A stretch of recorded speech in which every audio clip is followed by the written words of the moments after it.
بسم اللہ الرحمن الرحیم۔ شروع اللہ کے نام سے جو بڑا مہربان نہایت رحم والا ہے۔ صحیح بخاری حدیث نمبر 48۔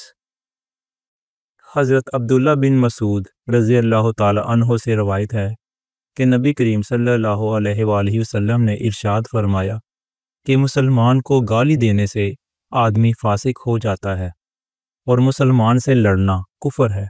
صحیح بخاری حدیث نمبر 49۔